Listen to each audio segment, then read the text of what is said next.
Bienvenue à cette émission de la saison 2 d'Évoluons avec l'âme des célébrités. Je suis votre animateur Benoît Ménard, en compagnie de la médium multidisciplinaire Julie Leblanc. Hey, coucou Benoît, bonjour tout le monde. Bonjour à tous. Merci aux auditeurs, auditrices d'être au rendez-vous, également au groupe Focus pour leur contribution à l'émission. Puis d'ailleurs, on a une nouvelle personne qui s'ajoute à notre équipe. Écoute, c'est pas à défaut de l'avoir demandé et d'avoir ouvert la porte à toutes les semaines depuis le mois de janvier. Ça va avoir pris 9 mois, mais là, notre patience a été vraiment très payante dans l'optique qu'on a quelqu'un qui s'ajoute, qui s'appelle Christine Prince, et elle s'occupe, dans le fond, de tout ce qui est responsabilité du plan de communication et de relations publiques et de développement marketing web qui va également contribuer autant au niveau de l'émission, mais de ma revue et de mes services. Puis sûrement, elle va être tentée à un moment donné de faire des recherches. Alors, on a gagné le jackpot. La personne qui s'est jointe à nous amène exactement les compétences et talents pour les besoins qu'on avait. Alors, c'est une très grande victoire. Alléluia! Tout à fait, on est chanceux. Exactement. Hey Benoît, ça va être toute une émission retour comparativement à Richard Gere qu'on a vu la semaine passée. Oui, certainement. Est-ce que tu voulais commencer? Vas-y avec tes retours à toi. Commençons par ça. OK, parfait. Donc, j'ai effectivement commencé avec Richard Gere, avec qui on m'a comparé pendant l'émission. Donc, je vais juste mentionner certains faits que je trouvais qu'il y avait une ressemblance. Donc, au niveau homme rose, plutôt solitaire, de conviction bouddhiste, qui aime faire don de soi à la collectivité. En passant, les deux, on a découvert le bouddhisme euh, dans la trentaine, puis les deux, on a vu le Dalai Lama en personne. Wow. Puis, pour moi, donner, c'est un cadeau et une récompense en soi, puisque ça me procure un immense bonheur. Puis, pour moi, l'accumulation des biens dans la matière, c'est pas quelque chose d'important. Personnellement, j'adore aider les autres, les encourager, les faire rire, leur partager ce que je cuisine, que j'aime faire. Puis, Richard Gere, c'est un chevalier d'émeraude.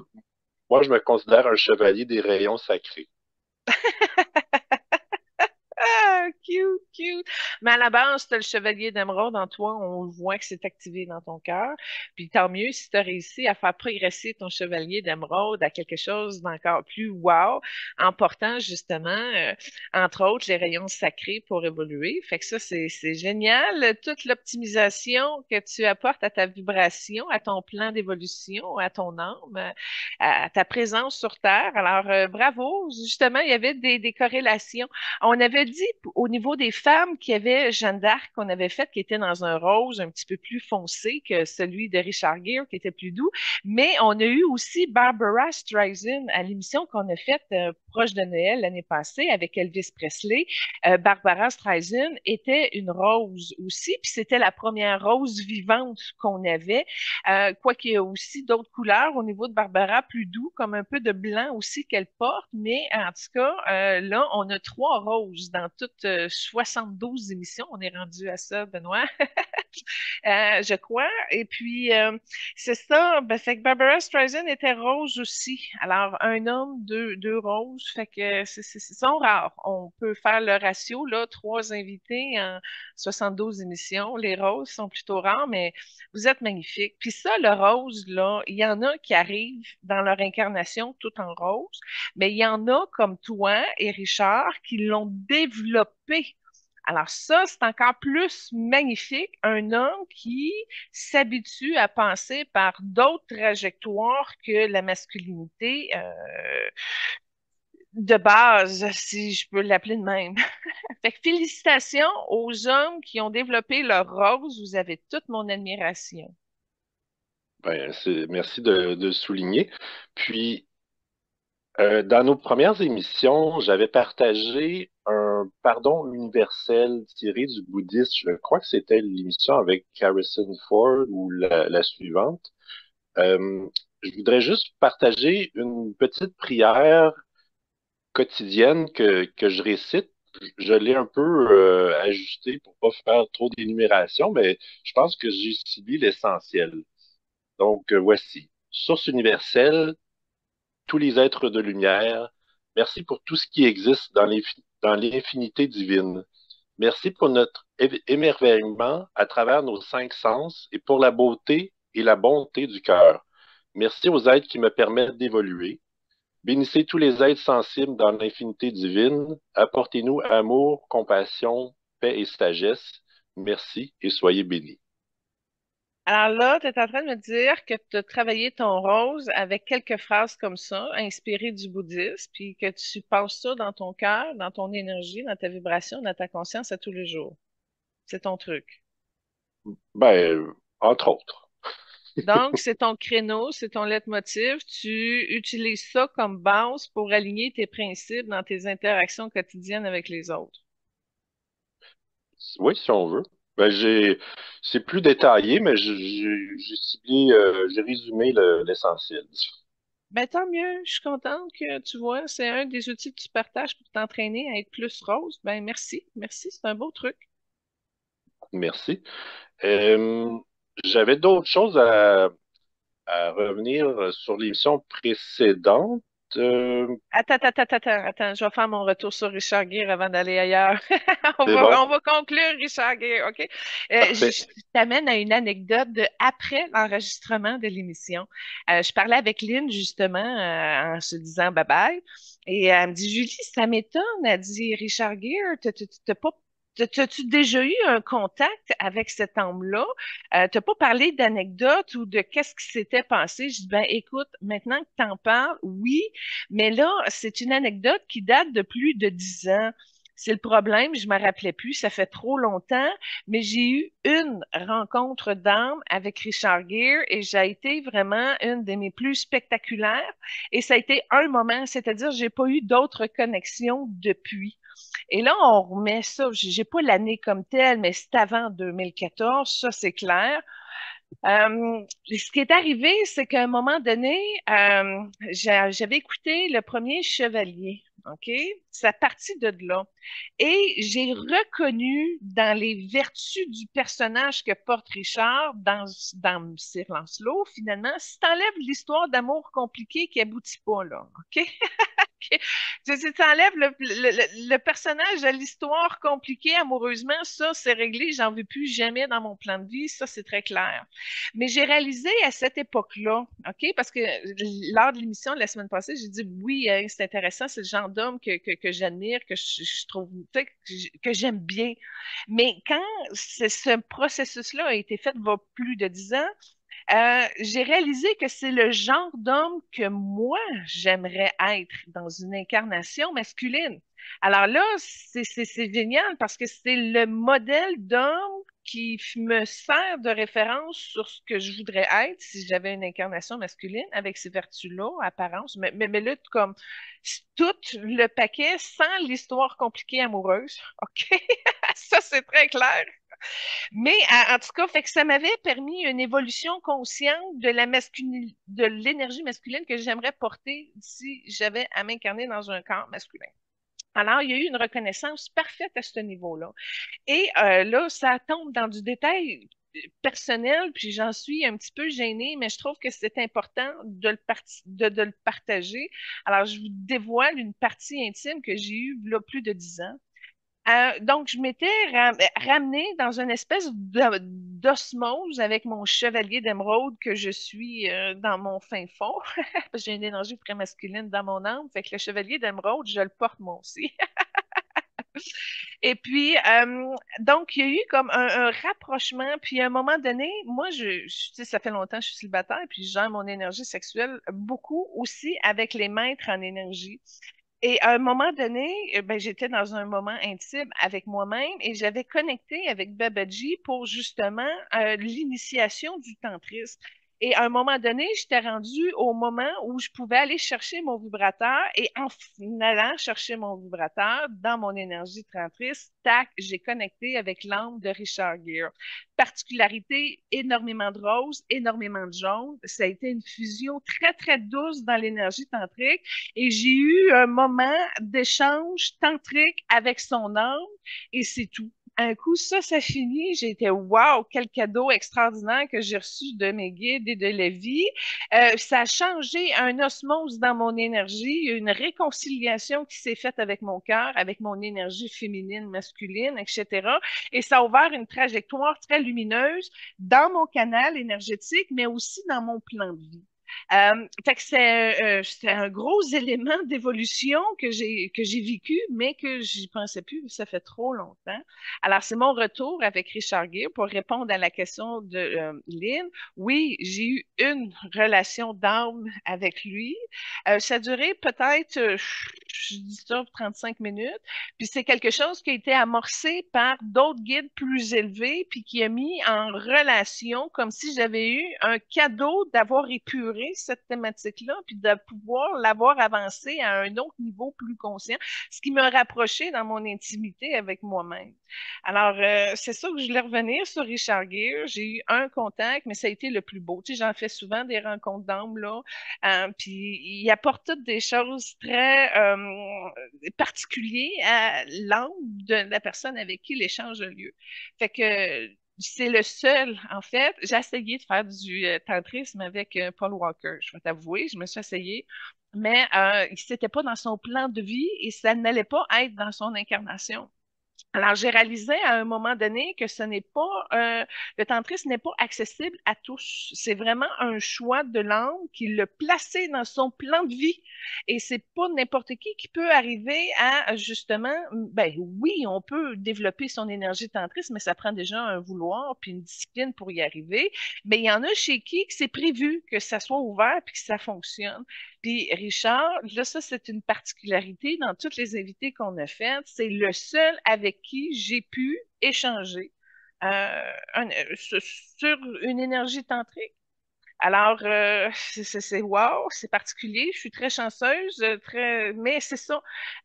L'énergie tantrique, on n'est pas obligé d'être en couple pour la développer. Il y a des maîtres comme Horus, Isis, Babaji. Il y en a plusieurs, hein, parce que même Maître Jésus, dans les énergies tantriques, il est très puissant. Il y a plusieurs maîtres qui sont spécialisés là-dedans, avec qui c'est plus facile d'amorcer une méditation tantrique qui amène justement à l'assouvissement et à une autonomie sexuelle. Puis c'est surtout ça, là. Puis c'est pour ça qu'à un moment donné, quand tu arrives à aller chercher tout ça, ben de prendre le premier bonhomme, puis dire, OK, let's go, j'ai une énergie sexuelle avec toi qu'on échange, ça arrivera jamais à cette satisfaction-là parce que à un moment donné, quand tu trempes ton énergie sexuelle avec l'énergie spirituelle, puis la conscience et l'éveil, ben, tu arrives à vraiment d'autres types d'extase qui sont beaucoup plus fortes parce que justement, ça va chercher une puissance énergétique grâce au soutien de la Kundalini et à tout l'alignement de ton appareil vibratoire qui, à un moment donné, c'est comme, tu n'as même plus besoin d'un toucher, puis là, tu vibres et tu jouis, et là, ça grandit, et c'est encore de l'extase plus profonde. Fait que c'est beaucoup plus facile de jouir par tous ses sens, par tout son être, quand tu utilises plus des énergies sexuelles, spirituelles. Alors, j'ai eu une belle initiation avec Richard je te dirais, j'ai beaucoup de guides qui vont dans cette direction-là, mais avec des âmes humaines incarnées sur Terre, c'est beaucoup, beaucoup plus difficile. C'est très, très difficile, puis au moins, j'ai pu vivre cette expérience-là avec lui. Fait que je suis Parfait. encore gênée, mais en tout cas, il fallait que je le dise. Mais dans Oui. le bouddhisme, toi qui es plus connaissant du bouddhisme, y en parles-tu vraiment de la sexualité tantrique? J'ai pas exploré toutes les facettes, là, donc OK, bon. C'est possible, mais En tout cas, si mon histoire peut t'aider à ouvrir ça. Puis de toute façon, Benoît, on l'a travaillé souvent, la Kundalini en méditation guidée et tout, fait que ça devrait pas être trop compliqué. Ben, écoute, si je me permets une information par rapport à toi, c'est une question d'ouverture du chakra cœur. Qui doit être fait pour que ça passe plus facilement. Tu as un espace à vider. Mais en tout cas, on pourra regarder ça plus en détail un autre jour. Mais t'es pas loin à ce que ça marche. Fait que oui, il faut OK. ajuster la structure énergétique, il faut connecter avec les bons guides. Puis un coup, c'est ça, ben, tu travailles surtout ta respiration, puis là, tu augmentes ton taux vibratoire, ton niveau de présence, ton niveau de sensibilité, de réceptibilité. Puis là, l'échange énergétique se fait plus facilement avec des guides entraînés, là, spécialisés en énergie tantrique. Mais c'est ça, ceux que j'utilise sont pas nécessairement tournés vers le bouddhisme, quoique c'est un quelqu'un qui est tourné vers le bouddhisme m'a permis de vivre une expérience de la sorte. Mais en tout cas, il y a des livres aussi, mais je ne crois pas que la connaissance juste papier ou mentale ou intellectuelle puisse amener la disposition du corps à véhiculer l'énergie tantrique, mais on s'entraîne et ça se plan. Je suis sûre que ça se développe pour quelqu'un qui veut s'y mettre. Mais c'est difficile parce qu'il faut court-circuiter tous les réflexes animaliers ou de sexualité de bas niveau, que ce soit au premier ou au deuxième chakra, ou à la limite au plexus. Parce que quand c'est au plexus, ça tombe dans l'amour-passion, mais c'est pas nécessairement une sexualité qui est tournée vers le chakra du cœur. Alors, c'est pas facile de se déshabituer de fonctionner avec nos pulsions basiques pour le passer dans un plus gros chakra du cœur fonctionnel. Puis là, un coup, ça, c'est bien centré, ben là, c'est plus facile d'aller chercher les dimensions supérieures dans le chakra supérieur avec les autres, pour que la Kundalini puisse monter et à rejoindre au moins le chakra de la couronne pour aller chercher les premiers, ben pas les premiers, mais les grandes bourrasques d'extase, là. Fait que c'est de l'ajustement, ça prend de la rénovation énergétique, un bon vouloir, un changement, un vouloir changer aussi la manière de procéder et de commencer à intégrer ces sens qui, malheureusement, la plupart des gens engourdissent leur ressenti, leur sens. Mais en tout cas, ça fait partie de l'éducation spirituelle, là. OK, parfait. Ben, merci. J'avais une question. Est-ce que les âmes, ou en tout cas les êtres qui incarnent des personnages euh, dans une version X et d'autres dans une version Y peuvent avoir un lien d'âme? J'explique dans le film le Premier Chevalier, Sean Connery et Richard Gere incarnent euh, le roi Arthur et Lancelot. Et dans la série Camelot, c'est Alexandre Astier et son comparse, je l'avais ici, Tabakuzo. Thomas Couzeau. Est-ce qu'il peut avoir un lien d'âme en personnifiant des mêmes rôles? Je te dirais non, parce que là, tu vois, de ces quatre messieurs-là que tu as nommés, c'est quatre âmes différentes. Maintenant, les histoires ne sont pas obligées de porter la même étiquette. Exemple, Alexandre Astier a vraiment réussi à aller chercher l'expérience du roi en lui et de la conscience de tout l'élément du royaume, parce qu'il a aggloméré plusieurs incarnations et connaissances pour arriver à dépeindre parfaitement toute cette expérience-là. Dans le cas de Sean Connery, effectivement, on avait parlé lors de son émission, il y a des incarnations où ce qui a été justement roi, mais c'était pas forcément le roi Arthur qui l'a été. Et dans le cas de la noblesse de Richard Gere, il y a un état princier en lui qu'il porte, qui vient également de son aristocratie d'âme. Donc, il y a des éléments, mais encore là, si tu regardes dans cette aristocratie d'âme-là, dans le cas de Richard Gere, on voit aussi qu'il y a des mémoires cosmiques, il y a des mémoires outre-terre qui lui ont permis de se calmer dans son incarnation et de comprendre les choses autrement. Donc, c'est très rare qu'il y ait quelque chose de lié à une expérience purement dans cette direction-là, dans le cas d'un rôle. C'est souvent l'âme qui va chercher toutes les connaissances ou les parties d'elle qui vont servir à la livraison de ça et réconcilier un karma aussi. Probablement, si on prend le cas de l'histoire de Lancelot, ben, un acteur rentre dans son personnage puis le vit pleinement. Donc, il va chercher toutes les ramifications nécessaires pour donner le ton juste à ce qu'il a à livrer. Donc, c'est tout le temps des parties de lui. Et la force de Richard, c'est qu'il les transmute au fur et à mesure. Donc, ils habitent pleinement. Et ça permet de transgresser toute la partie karmique qui illumine au fur et à mesure. Donc, il n'y a pas eu l'expérience, exemple, du chevalier Lancelot. Il y a eu une expérience de chevalier, mais il y a eu des difficultés, des complications, puis qu'il n'a pas réussi à vivre l'ascension ou l'épanouissement spirituel dans cette incarnation-là, d'où le pourquoi il s'est réincarné par la suite. Mais aujourd'hui, avec ce rôle-là qu'il a eu, ben, ça lui a permis d'avoir tous les éléments pour pacifier toutes ces histoires qu'il n'avait pas réussi à illuminer dans ces circonstances-là. Alors oui, il a utilisé ses rôles pour rentrer dans des espaces afin de les vider et de les illuminer. Mais c'est pas le cas de tout le monde. Sean Connery, il était pas comme ça. Fait que la partie noblesse ou royauté qu'il a portée, ben, il l'avait également en lui d'un paquet de résultats d'expérience qui n'étaient pas nécessairement livrés au roi Arthur, mais par le biais de l'expérience du rôle qu'il a bien incarné, ben là, ça lui a permis de compartimenter ces choses. Mais il y a une réserve, il y a une frustration d'ouvrir Sean Connery. C'est pas quelqu'un qui voulait évoluer consciemment. Il y avait vraiment la partie terre, si on peut dire, qui était bien ancrée dans son ego, dans son caractère. Puis là, il l'a joué justement, mais pas suffisamment pour illuminer son espace pendant qu'il passait là-dessus. Donc, dans le cas de Sean Connery, il l'a comme endossé, il l'a comme encaissé, et ça y met un poids de lumière, d'expérience et de connaissances qui vont lui servir prochainement dans d'autres incarnations. C'est l'accumulation d'expériences, en fait, et de la manière que tu le gères qui fait en sorte qu'une expérience, même si c'est le même film, va être plus profitable pour quelqu'un qui va y aller plus consciemment et moins pour celui qui va y aller avec plus d'ego. Je ne sais pas si ça répond à ta question, Benoît. Oui, c'est bien. OK. C'est parfait. Parfait, merci.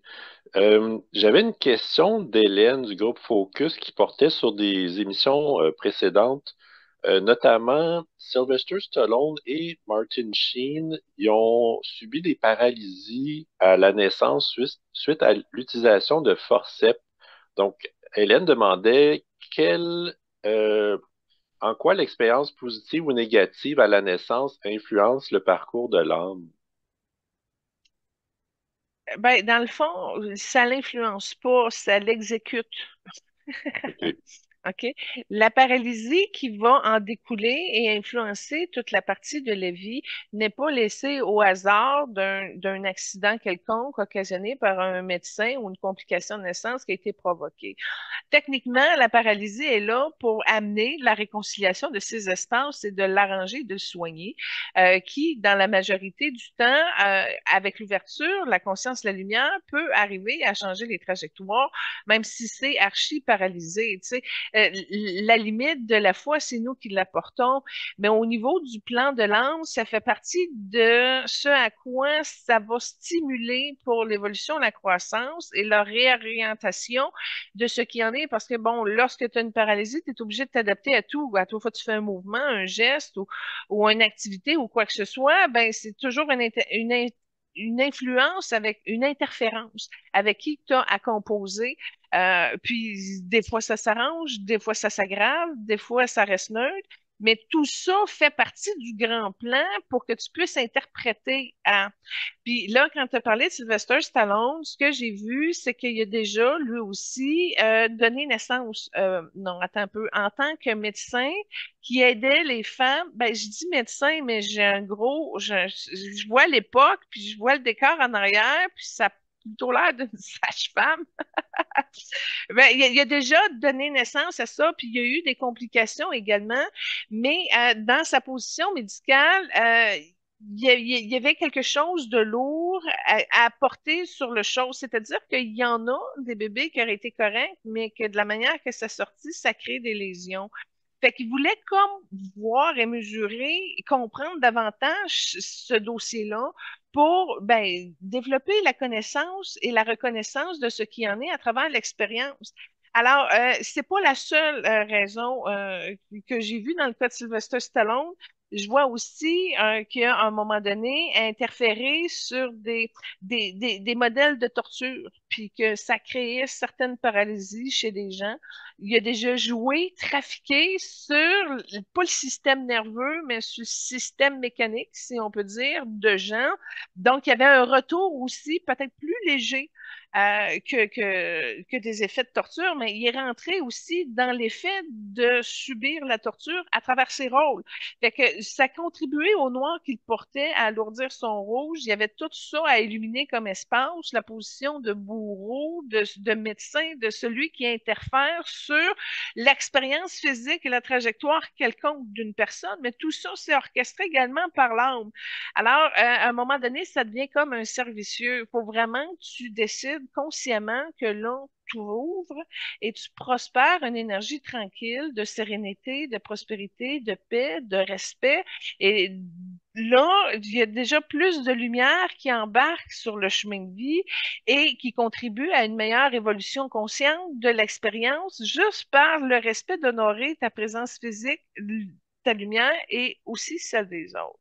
Fait que ça fait juste partie de l'espèce c'est un magnétisme, hein, là où à un moment donné, tu comprends l'influence que tu fais, là, tu comprends comment tu peux l'éviter ou le dévier, changer la trajectoire de l'expérience.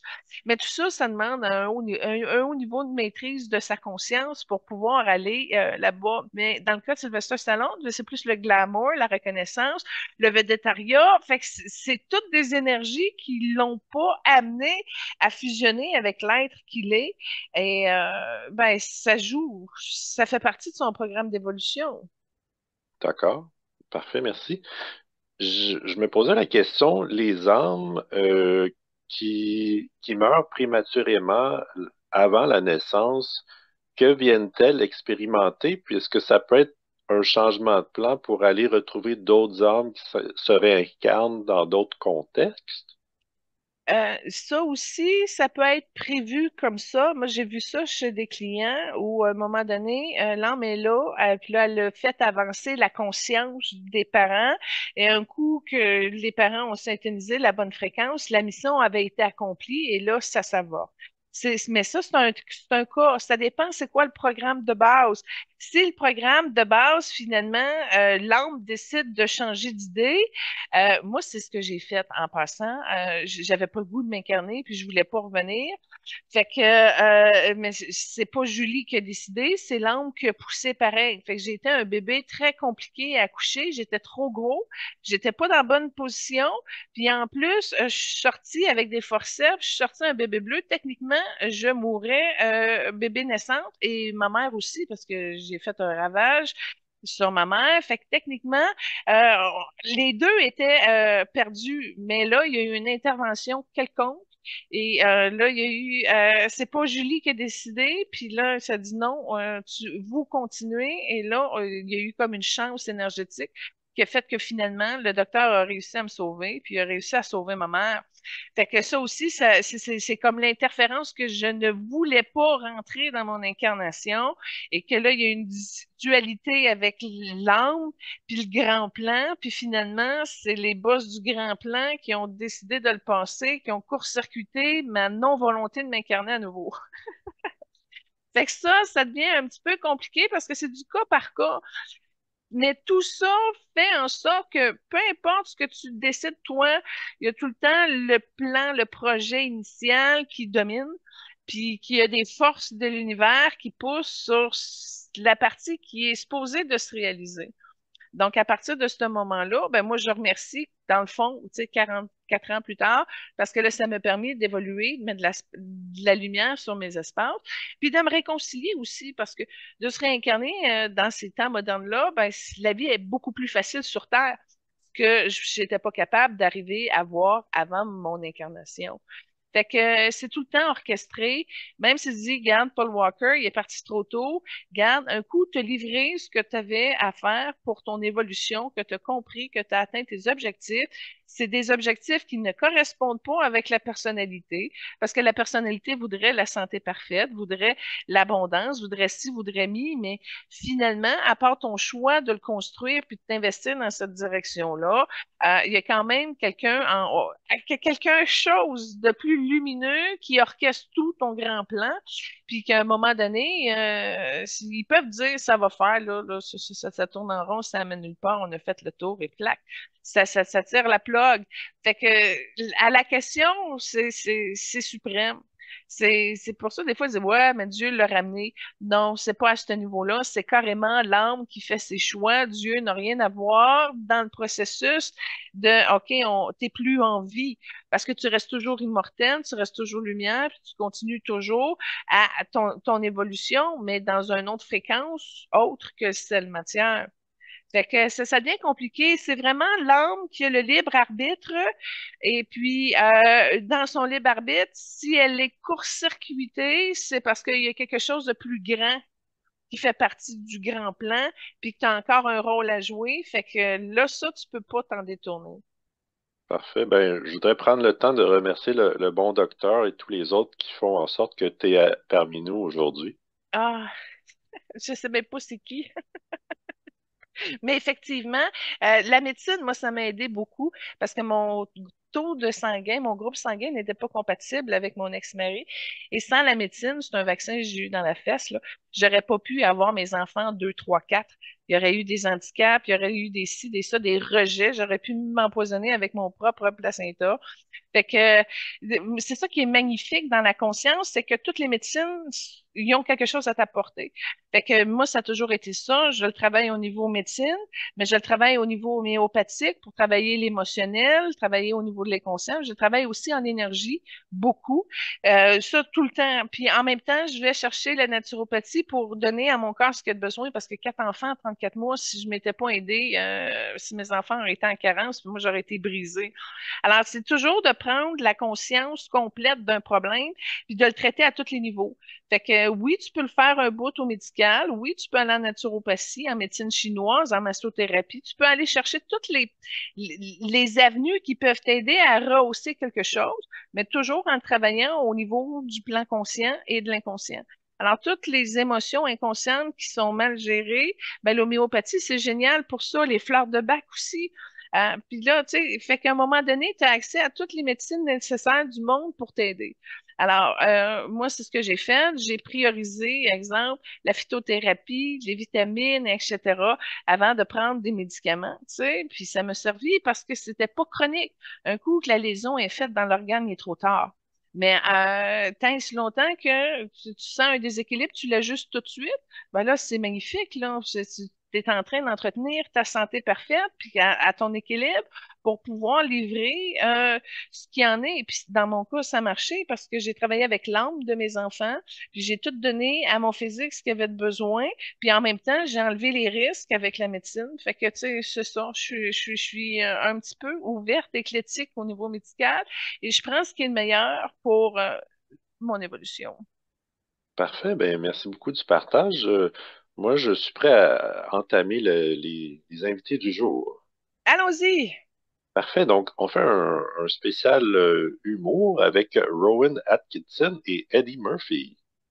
Et je vais t'avouer, ça va être une émission qui est pas facile. Pourquoi? Parce que c'est deux angles qui sont difficiles à cerner, à voir. Et là, je mise beaucoup sur mes guides pour que ça sorte pendant l'émission. Parce que c'est des acteurs que je connais depuis longtemps. Tu sais, Eddie Murphy, ça fait longtemps qu'il fait des films. Là, j'étais jeune, là, puis j'écoutais Le Prince à New York, là. Puis malgré tout, que je les suis depuis des décennies, j'arrive pas à les cerner. Tu sais, il y en a, c'est facile. Regarde Richard Gere, il y a du rose. Ça, c'est simple, c'est clair, c'est ouvert. Mais dans le cas de Rowan Aniston puis d'Eddie Murphy, je te parlais hier, Benoît, puis je te disais, je sais même pas quelle couleur d'âme sont, j'ai pas réussi à les cerner encore. Fait que je sais pas qu'est-ce que ça va donner comme résultat aujourd'hui. Je mise beaucoup sur mes guides qui vont donner l'information nécessaire, là, parce que c'est pas clair et simple, là, comme d'autres invités qu'on a fait. Parfait, merci. Donc, comme première trame pour Rowan Atkinson, tu as choisi une chanson Goodness Gracious Me. Ben, j'ai vu l'extrait, il chante avec une autre dame. Oui, ben c'est lui qui chante, fait que c'est déjà ça. Puis tu vois, cette chanson-là, elle est d'une énergie orangée, mais elle ne porte pas l'orange. Mais tu vois, le produit de cette chanson-là est orangé. Ouais, donc c'est une OK, chanson orange. parfait. Donc, lui, il est né en 55, puis il mesure 5 pieds 11. Ben là, je te remercie de me dire ça parce que mon père est né en 1955 et mon père est 5 pieds 11. Fait que là, tu me sens ça de même, puis là, je fais wow, OK, il pourrait être mon père. OK, parfait. Son père était agriculteur et directeur de compagnie. Euh, il est le plus jeune de quatre garçons. Puis son frère aîné est mort bébé. Justement, on parlait de mort prématurée. Il, il a été en couple 34 ans avec une première femme qui était artiste en maquillage. De cette union, ils ont eu un fils et une fille. Puis depuis une dizaine d'années, il est avec une deuxième femme qui est actrice. Puis ils ont eu une fille également. Ah, bon, attends, commençons à la base, OK? De ce que je vois de Juan Aniston, c'est deux choses. C'est une énergie rouge puis une énergie mauve, OK? C'est très difficile à le lire parce que c'est une énergie qui est plutôt effacée. Puis ça, fait que je suis capable de voir que du rouge, capable de voir que du mauve, mais c'est deux couleurs qui sont effacées, OK? Fait que ça, c'est particulier hein, à lui. Premièrement, c'est le premier que ces deux couleurs-là. Hein, des mauves sont très rares, mais là, on a un mi-rouge, puis un mi-mauve. Et ça, c'est particulier aussi parce que, ben, premièrement, ceux qui sont nés dans cette batch-là, là, c'est avant les enfants indigos, ils étaient plutôt monocouleurs.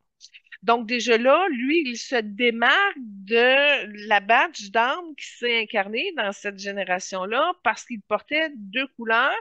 Et tu vois, sa venue sur Terre a été alimentée par de la lumière blanche. Et ça, la lumière blanche, on la voit à plusieurs reprises dans l'évolution de Rouen, mais pas comme une couleur d'âme qu'il porte. Alors, c'est une énergie qui vient le soutenir. Quand tu as parlé qu'il était né en 1955, c'est vraiment un lot de lumière blanche qui l'a accompagné et qui l'a amené ici. Puis qu'il soit le quatrième des enfants, ça aussi c'est particulier parce qu'il y avait des choses à apprendre.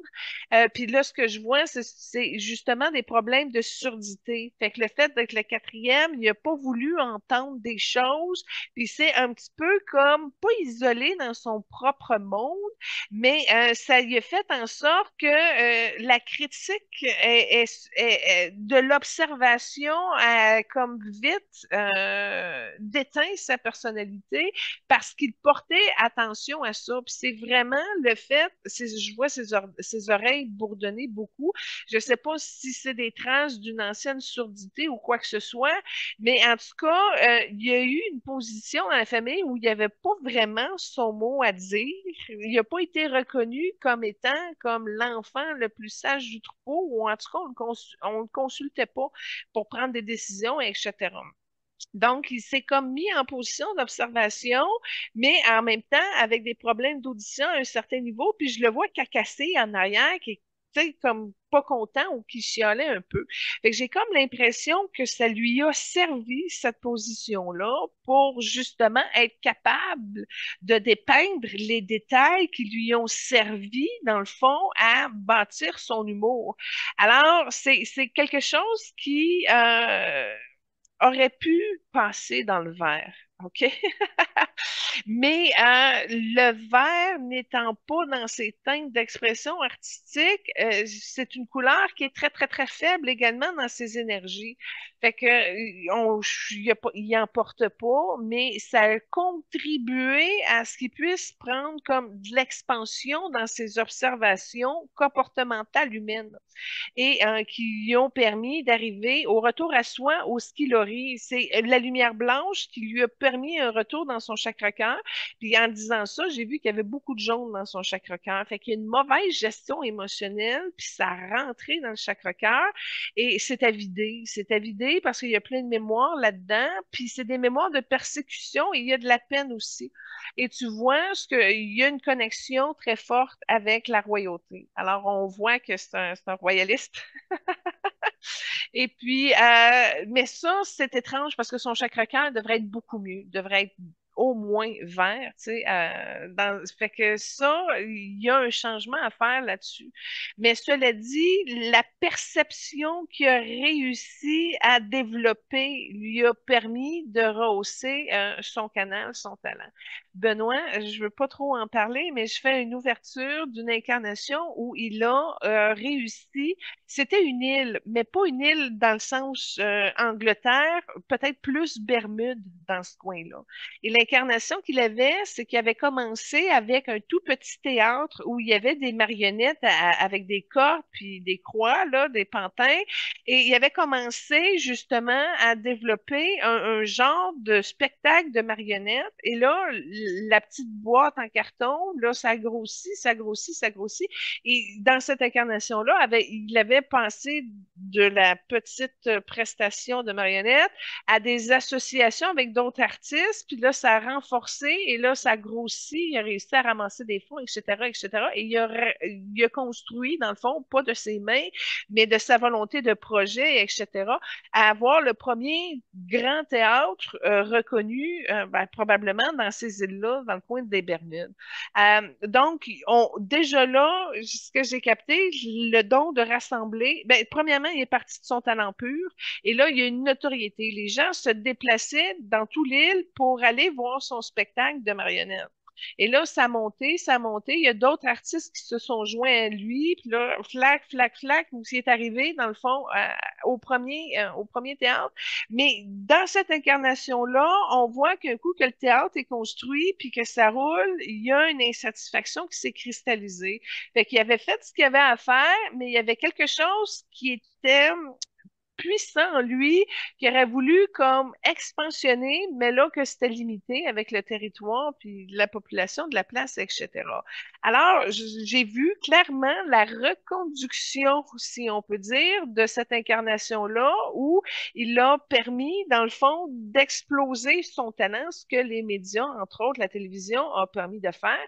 Parce que, bon, si je regarde Mr. Bean, je suis au courant parce que je l'ai vu sur Amazon Prime, la saison 1, puis je l'ai réécouté, puis ça a été tourné en 1989. Fait que j'ai trouvé ça extraordinaire parce qu'il a pu comme développer sa voix à lui qui est inégalée. Effectivement, l'art anglais de Rowan Aniston, ben, quoi qu'on peut faire des liens avec Jim Carrey, Charlie Chaplin, à la limite Robin Williams, mais au niveau de l'anglais, il n'y en a pas. Puis au niveau de ce que lui a contribué, ben, c'est loin du Jim Carrey. C'est pas dans la même salle de talent et d'expression. Mais il y a un sentiment de satisfaction. Puis là, je le vois dans le vert puis dans le rouge, mais très, très, très éteint encore. C'est que là, il a réussi à percer au niveau mondial. Je vais le dire de même, je ne sais pas s'il est mondialement, vraiment mondial, là, mais en tout cas, pas mal de gens le connaissent. Et puis, il y a une satisfaction réelle. Tu le vois dans son énergie de la joie qui a réussi, dans le fond, à enlever beaucoup d'illusions par le biais de l'humour, puis de transformer à sa façon l'espèce de pensée collective. Et là, ça l'a rattrapé dans ses aspirations profondes qu'il portait en lui, entre autres dans sa vie aux Bermudes. Et là, il a réussi à être pleinement satisfait. Il a touché le théâtre, il a réussi le théâtre, il a eu de la reconnaissance royale. Puis en plus, là, tu le vois dans la suite de Mr. Bean, il est sorti avec ses Johnny English, des super-héros pour la protection de la reine, etc. Mais dans cette vibration-là, quand il est rentré dans son Johnny English, il avait déjà réussi à s'auto-satisfaire dans ses réalisations. Fait que ça a été comme du bonbon, du plus-plus, ou ce qui a pu comme se dégager de l'énergie du théâtre, puis rentrer dans un autre type de plaisir, de divertissement qui retouche encore plus de monde. Alors, je suis une personne épanouie et heureuse, puis je ne comprends pas pourquoi ils sont rouges, puis sont mauves, sont aussi effacés, Benoît. Ben, moi, j'ignorais les problèmes de surdité dont tu as mentionné. Par contre, ce que j'ai appris, c'est qu'il souffrait de bégaiement, puis que, en raison de son bégaiement et de sa marginalité, il a souffert d'intimidation. Bon, je te remercie. Ça, c'est ce que tu viens de dire, ça vient comme déranger son verre, puis c'est quelque chose qui s'est formé dans ses énergies.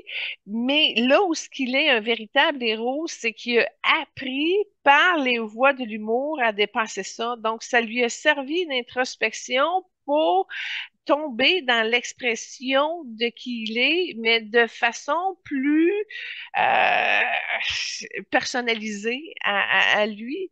Fait que, bon, ben regarde, comme je te disais, c'est un retour à soi, mais c'était une forme je dirais peut-être pas d'autisme. C'est ça, tu sais, c'est comme quand tu vois ça fonctionne pas au niveau de la tête, puis là tu fais des mimiques, t'es pogné dans le problème. Mais là, c'est là où ce que c'est beau, c'est qu'il a réussi à tourner ça à son avantage, puis à nous faire rigoler. Et ça lui a permis d'enlever de la peine, de calmer son cœur, son âme, puis de se sentir beau, puis d'amener une énergie rafraîchissante. Pourquoi? Parce qu'il a été soutenu par l'énergie blanche. Donc, l'énergie blanche, écoute, à un moment donné, tu m'as envoyé un extrait, Benoît, où il rencontre Lady Diana. Et puis, Lady Diana, on le sait, elle a un beau bleu lunaire comme fréquence. Et quand j'ai vu cette scène-là de 10 secondes où là, ils se rencontraient, l'énergie de Mr. Bean a absorbé les teintes de Lady Diana, puis il est devenu comme tout bleu, blanc, très surprenant, très vif. Donc, c'est probablement la capacité qu'il porte, c'est-à-dire d'être relativement effacé, mais d'être capable d'absorber des grandes poussées de lumière qui lui ont été fournies sur sa route, entre autres par le contact qu'il a eu avec Lady Diana. Fait que c'est quelque chose de spectaculaire parce que ça l'a transformé. Pourquoi? Parce qu'il a absorbé, flou, il a devenu lui aussi très, très bleu dans les mêmes teintes de Diana et ça lui a monté. Fait qu'il y a une personnalité, ben pas une personnalité, mais il y a une énergie quand même caméléon qui est capable d'absorber les grands plans de lumière qui sont devant lui et ça le sert. C'est comme si ça nourrit son indépendance. Puis là, ça vient de son rouge. Là. Il y a un caractère très, je suis capable de m'en occuper tout seul, d'où le pourquoi qui est très solitaire. Puis tu vois, au niveau de sa première relation d'amour, il était rouge et jaune. Et puis le jaune ça a été mal couplé avec l'énergie du rouge, fait qu'on voit que ça n'a pas été chaotique, mais il y a eu des difficultés d'adaptation beaucoup. Ça va mieux avec sa deuxième, mais sa deuxième, encore là, c'est pas une énergie absolument compatible parce que l'énergie est bleue et orangée. Fait que moi, ce que je vois, c'est que dans les vies amoureuses de Rowan Aniston, il s'est pas trouvé encore, puis ça contribue peut-être également à ce qu'il y ait une énergie aussi effacée encore aujourd'hui. Fait que, il y a un romantisme extraordinaire parce qu'il fait attention aux détails, il a une conscience, il est capable de voir des angles que la majorité des gens voient pas, d'où le pourquoi qu'il en est drôle. Mais au niveau amoureux, tu sais, il a besoin d'une énergie comme plus relaxe, puis qui lui permet de rester indépendant ou autonome ou dans sa bulle ou fait que puis il y a de l'impatience aussi, puis il y a de la difficulté à communiquer de ses vrais sentiments. Fait qu'au niveau relationnel, c'est pas génial d'être avec Mr. Bean. OK. Ben, J'imagine, Rowan Aniston, là, excusez. ouais.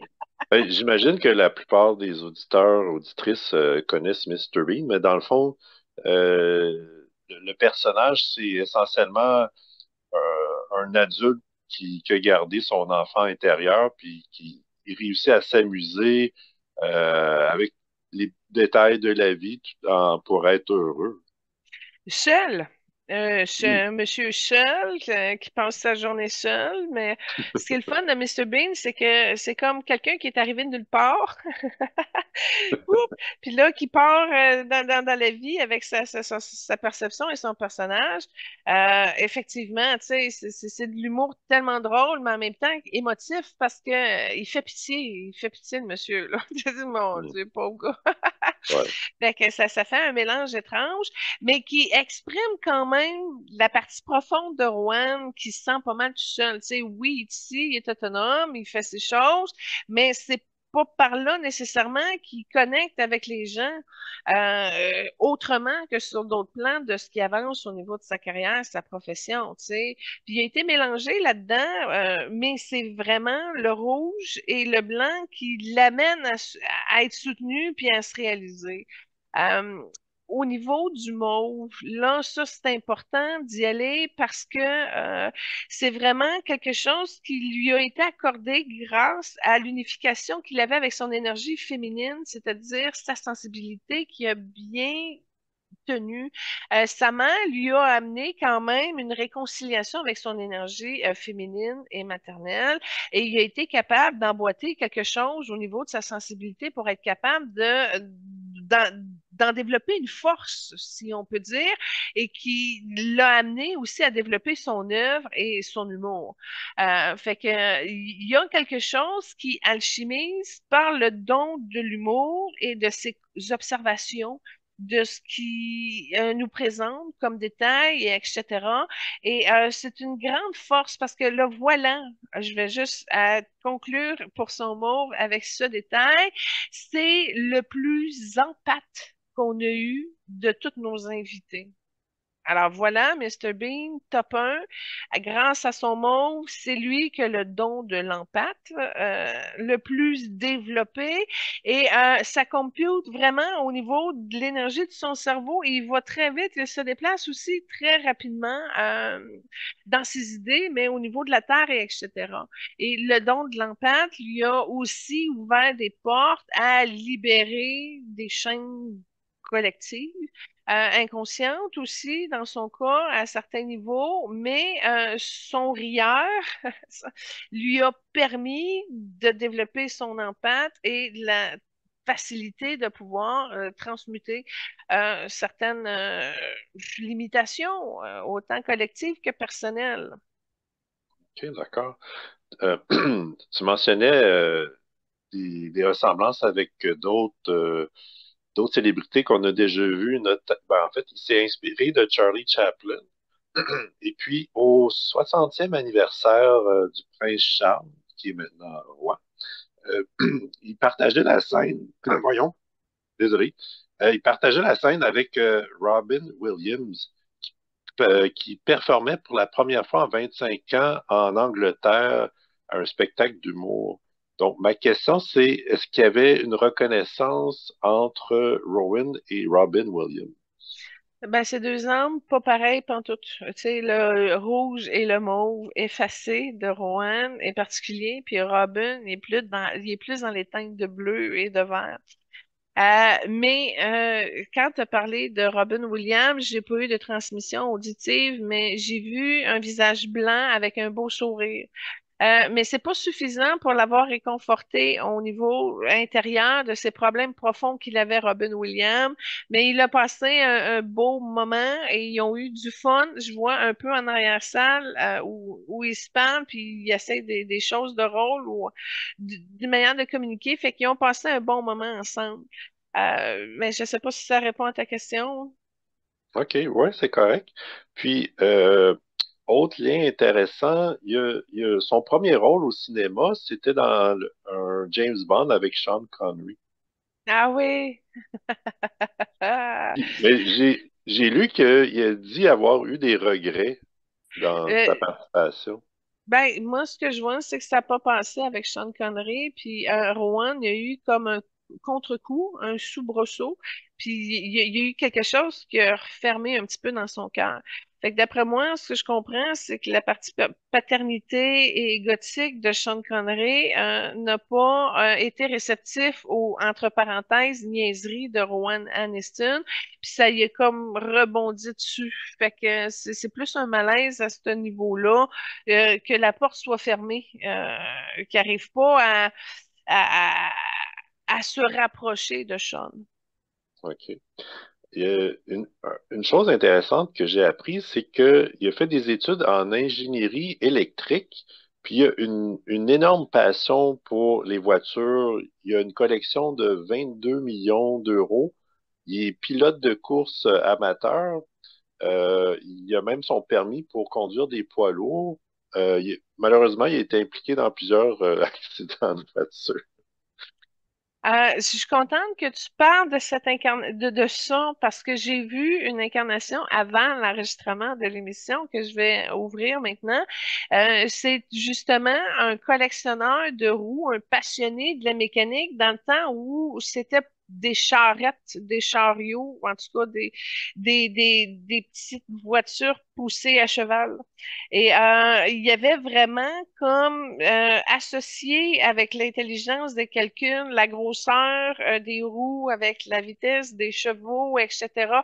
Et puis là, son atelier, là, il y a plein de collections, d'expérimentations. C'est comme si ça y a déjà été un scientifique fou de la passion mécanique des charrettes. Et puis, il était dans une énergie rouge aussi dans cette incarnation-là.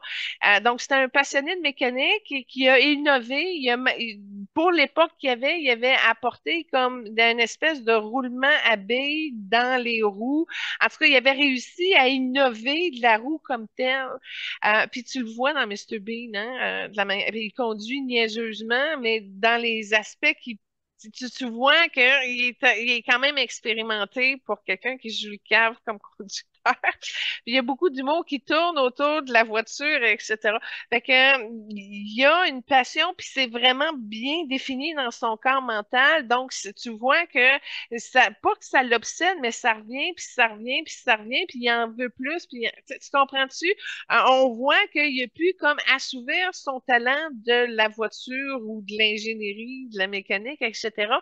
Et il est très content de ça. Puis en passant, ça vient de son énergie rouge, mais dans le cas où ce qui l'a amené aujourd'hui, c'est qu'il y a eu le concours des blancs, du rayon blanc, de l'énergie blanche, qui est venu comme l'aider à satisfaire cette partie-là au niveau de l'automobile.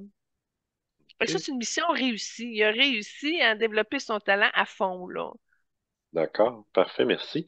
Je vais, euh, je vais annoncer la deuxième trame, qui est la neuvième symphonie de Beethoven. Puis si je me trompe pas, il chante en allemand, puis après un certain moment donné, il oublie les paroles, donc il les invente. Ouais, ben c'est la mimique de Mr. Bean, hein, évidemment, par rapport à la musique. Fait que vous allez passer un petit moment délectable. C'est sûr que vous allez sourire au moins là-dedans, là. Tout à fait.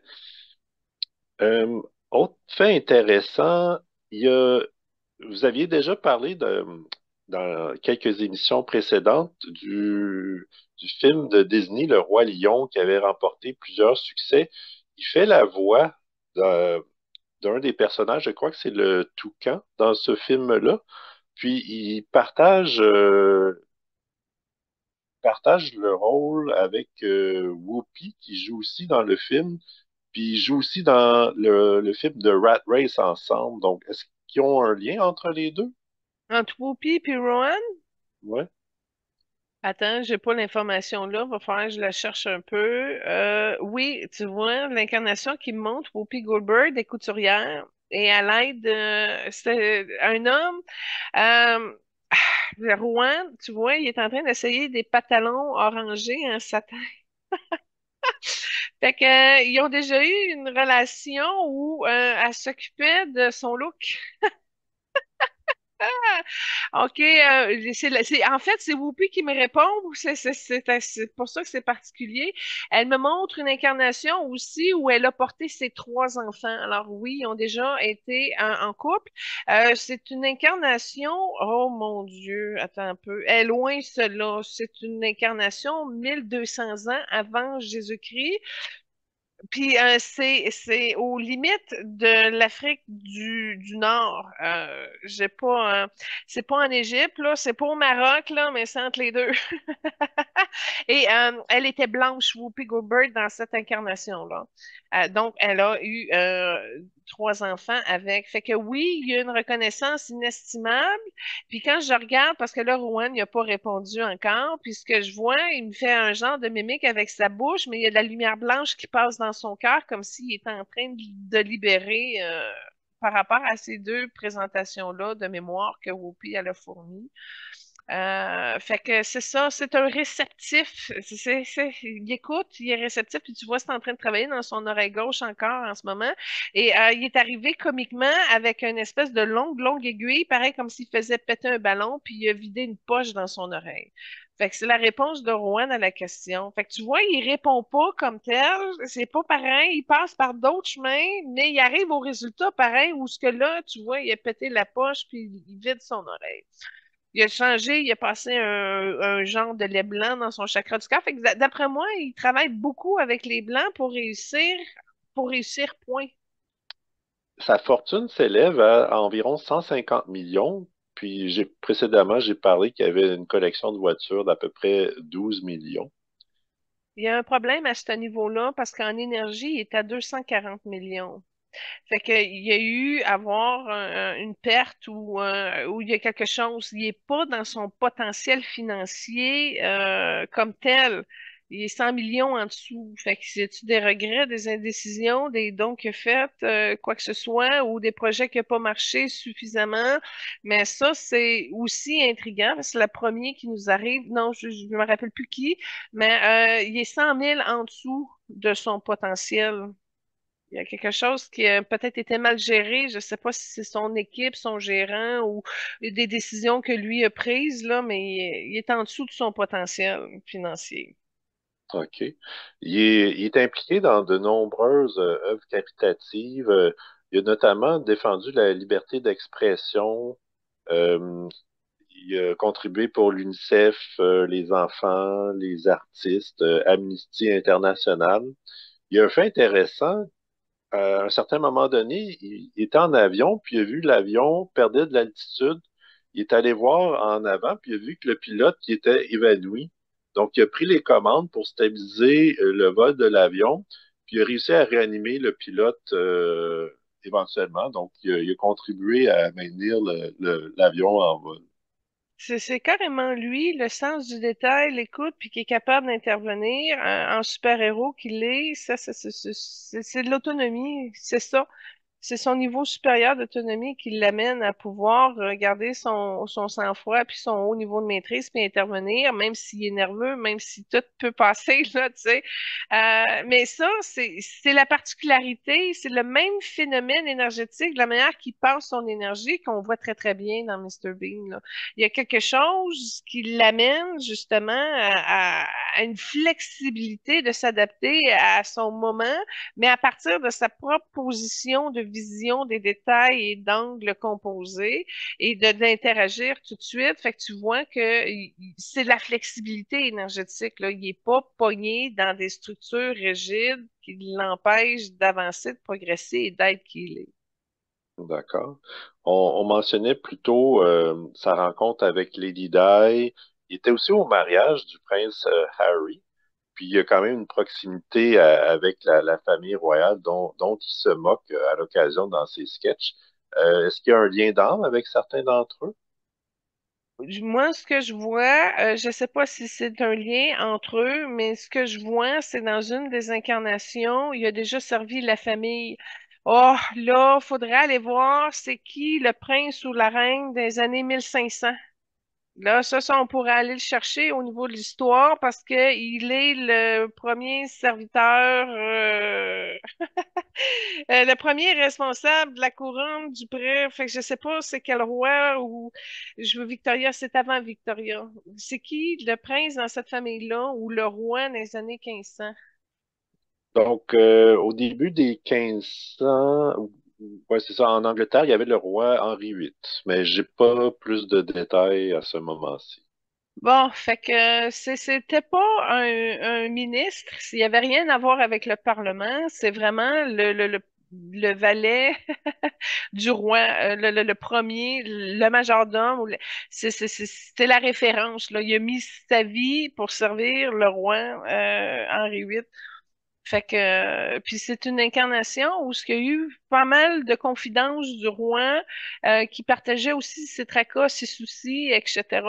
Donc, ça a été le premier servant d'office avec beaucoup de classe, beaucoup de retenue. Puis si tu vois, dans cette incarnation-là, il y avait beaucoup d'énergie blanche qui le soutenait. Je sais pas si son âme était blanche dans cette incarnation-là, mais ce que je vois, c'est qu'il y a eu quand même beaucoup de blanc qui l'a aidé dans sa fonction de, je sais pas, premier majordome du roi. OK, parfait. Comme troisième trame, tu as choisi Chariots of Fire. Puis c'est Mr. Bean, dans le fond, aux Jeux olympiques de Londres. Ouais, ben là, on est allé chercher quelque chose de plus récent. Puis oui, il a contribué au niveau des Jeux olympiques, ça c'est important parce qu'il y a eu beaucoup du sport en essayant d'en faire puis en étant pas très bon. Fait qu'il a vraiment réussi à se réconcilier, si on peut dire, par le don de l'humour pour à contribuer, dans le fond, en tant que représentant de Londres, finalement, parce que c'est ça qu'il en est, là. C'est l'humoriste qui a été quand même capable de se mettre en haut de la pyramide, là. Tout à fait. Parfait. Moi, je vais juste terminer avec un petit détail. Il a aussi joué avec Charlie Sheen dans Hot Shots 2 et Patrick Swayze dans Keeping Mum. Ah, mon Dieu, Patrick Chouizy, ça, je vois du... Je veux juste te dire qu'il a passé beaucoup de son temps à l'observer puis à essayer de le caricaturer. Puis tu vois, entre Mr. Bean puis, ben, excuse-moi, Rowan Aniston puis Patrick Swayze, ce qui reste de cette rencontre-là, c'est un filament rose. Fait que c'est quelque chose qui a permis le développement du cœur. Il y a quelque chose qui a permis une réconciliation hein, quand c'est fait sur les bases de l'amour. Puis tu vois, Rowan a un sourire aussi. Fait que Patrick Swayze a réussi à lui amener un genre d'univers qui l'a inspiré, si on peut dire. Mais il y a beaucoup d'observations là-dedans, puis ce qui en résulte, c'est de l'amour. Fait que ça a été une belle connexion. Parfait, excellent. Donc, moi, ça se conclut ce que j'avais sur Rowan. Moi, je veux juste le remercier et le bénir parce que j'ai pas écouté la saison 1 au complet, là. J'ai fait 7 émissions.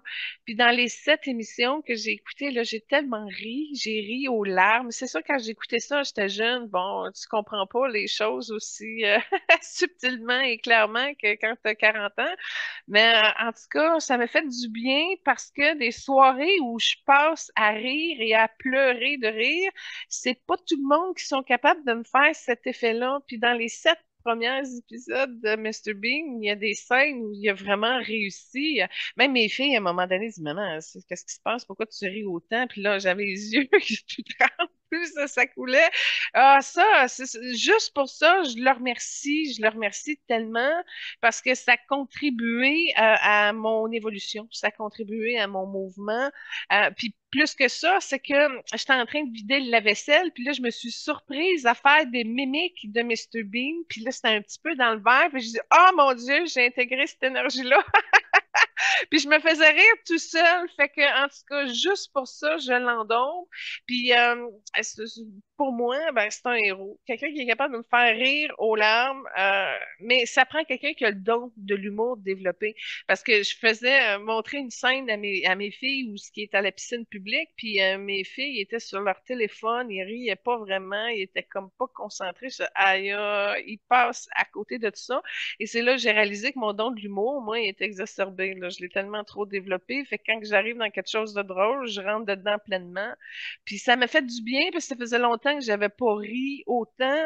Alors, je les remercie dans mon cœur, sincèrement, pour toute cette connexion magique que le rire a pu déclencher chez moi, puis ça fait tellement de bien, puis je me suis dit, mon Dieu, c'est plate qu'il n'y ait pas plus de produits qui arrivent à nous faire rire aux larmes, et j'ai fait comme une commande à l'univers de sortir plus de produits où ce que, au contraire, on est capable de rire jusqu'aux larmes, parce que moi, je suis très comme au courant de ce qui se passe au niveau des humoristes, puis c'est rare que je ris aussi, tu sais, tu regardes, à force de voir tous les humoristes, à un moment donné, les jokes sont comme plus drôles, ou en tout cas, ils viennent comme plus te chercher quand t'en as trop consommé de l'humour.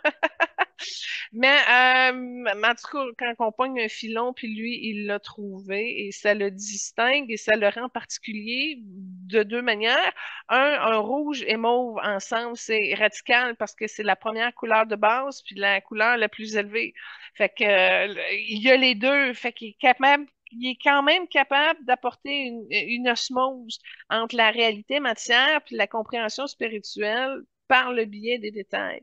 Fait qu'en tout cas, il y a un riche héritage qu'il porte pour la terre, pour la conscience, puis c'est un dévoué, c'est une âme en service et puis il a la capacité aussi de pouvoir épurer beaucoup. Quand tu es soutenu par les Blancs, tu as une chance d'incarnation incroyable.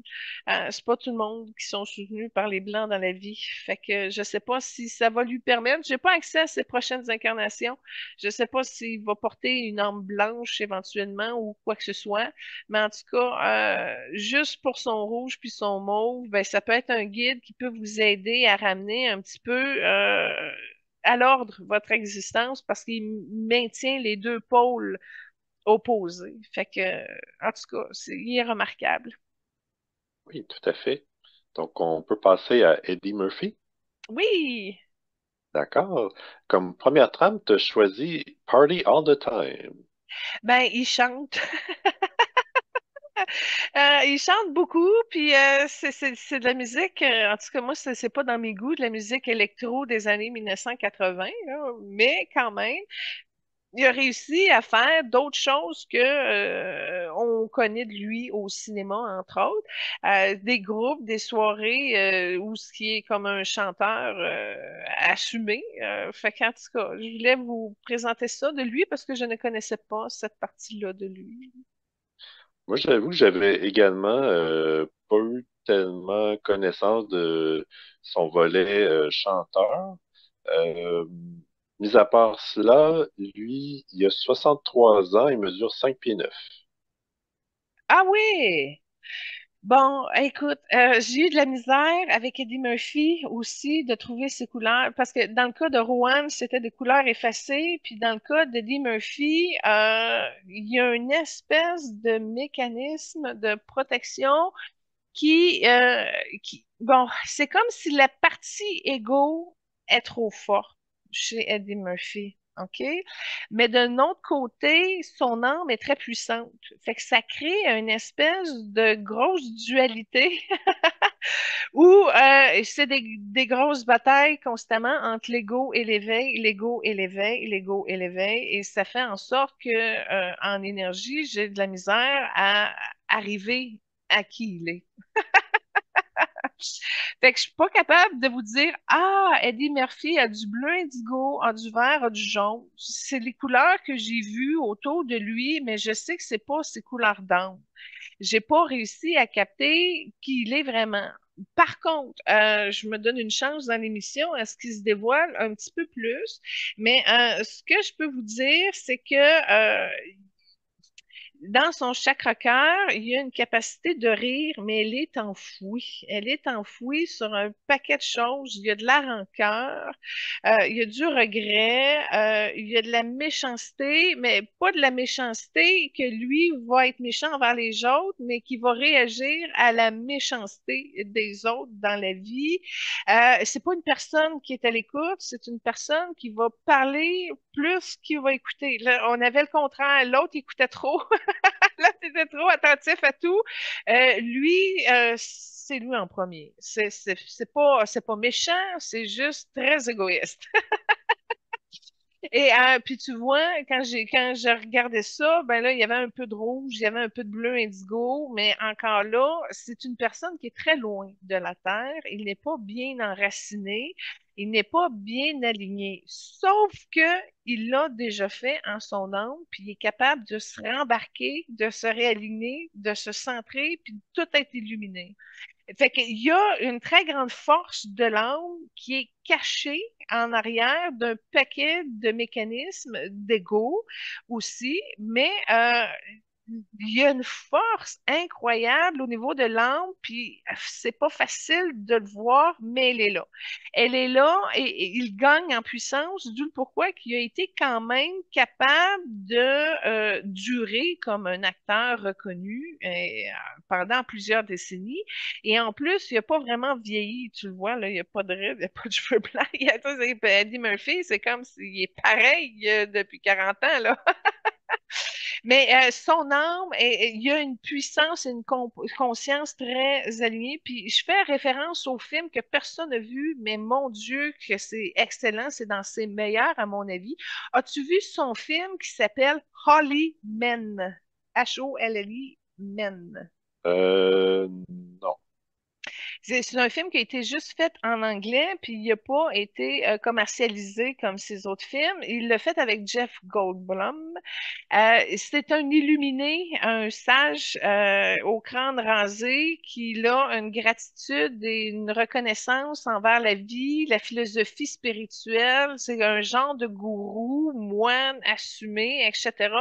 Et il se fait recruter dans une chaîne télé pour vendre des produits commerciaux, mais il fait pas ça n'importe comment, il va spirituellement. Et c'est tellement bon, fait qu'il arrive à déposer des concepts spirituels avancés à travers, exemple, une balayeuse, puis là, le monde capote parce qu'il l'écoute, tout le monde veut avoir la conscience du Holy Man. Et puis cette énergie-là qu'il porte dans ce rôle-là, il le contient très bien dans ses forces d'être et d'âme. Et bon, pour décoller du personnage du film un peu, au niveau de l'âme de Eddie Murphy, il y a eu plusieurs incarnations moines où il a réussi à apaiser sa colère, sa haine. Là, il en porte beaucoup par rapport aux générations qui l'ont suivi et aux trucs racisme qui se passent encore au niveau des énergies. Mais un jour précédent, antérieur, il a déjà réussi à pacifier ces effets-là. Donc, il y a quand même une grosse concentration lumineuse lorsqu'il décide de se centrer dans qui il est et il dégage énormément, beaucoup, beaucoup de lumière. Alors, sa difficulté à lui est très simple, c'est comment comme passer de la partie égotique qui est extrêmement stimulée, sous pression, sur demande. Puis, il y a beaucoup de rouge dans cette énergie-là qu'il porte. Mais c'est un rouge qui est plus défilé dans sa matière qu'une énergie qu'il porte en son âme, en son être. Fait que c'est ça, un petit peu, beaucoup de compétition, mais quand il syntonise la partie âme qu'il est, là, il est capable de relâcher, il est capable de porter plus de lumière, il se ressent, puis il l'utilise, c'est clair. Il l'utilise parce que ça lui a permis de trouver un équilibre puis de durer plusieurs décennies, comme je l'expliquais tantôt. Parfait. Il y a tout un bagage familial. Je vais commencer avec sa famille immédiate. Donc, son père était acteur, humoriste et policier.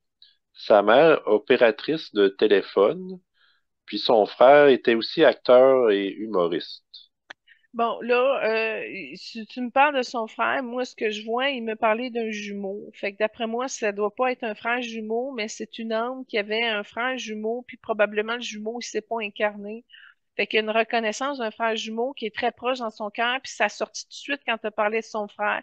Mais le frère que tu as parlé, d'après moi, c'est pas son jumeau. D'après moi, son jumeau est pas incarné. Ouais, c'est Ok, ça. je comprends. Parfait. Ses parents sont divorcés à 3 ans. Puis quand Eddie avait 8 ans, son père il a été assassiné par sa nouvelle compagne. Bon, je vais t'expliquer pourquoi. Parce que quand tu as parlé qu'ils ont divorcé à 3 ans, ce que Ellie me dit, c'est que me montrer, c'est que son père avait battu sa mère, puis sa mère a dit c'est assez, je te sors. Puis là, quand tu me dis sa blonde l'a assassiné, ben d'après moi, il a recommencé le pattern de battre sa femme, puis là, elle a dit non, ça passera pas sous moi. Fait que j'ai comme l'impression, c'est ça qui est arrivé, c'est ce que je ressens dans mon cœur, puis ça vibre beaucoup. Fait que c'est une grosse pression force que ça c'est dur pour un enfant d'encaisser tout ça. Mais quand tu regardes, je te parlais tantôt qu'il y avait eu des vies antérieures où ce qui avait été moine puis qui avait réussi à sortir tout ce bagage de violence-là, de race, et etc. là, il a été testé en revenant dans son incarnation très, très rapidement. Fait que c'est impressionnant. Merci de m'avoir dit ça. Je suis contente de connaître ce détail-là de lui parce que ça crée justement l'espèce d'ambivalence. Tu sais, je te disais tantôt entre la lumière puis l'ego, ben ça, là, ce qui vient de se passer dans ces 10 premières années, là, ça l'a créé ça.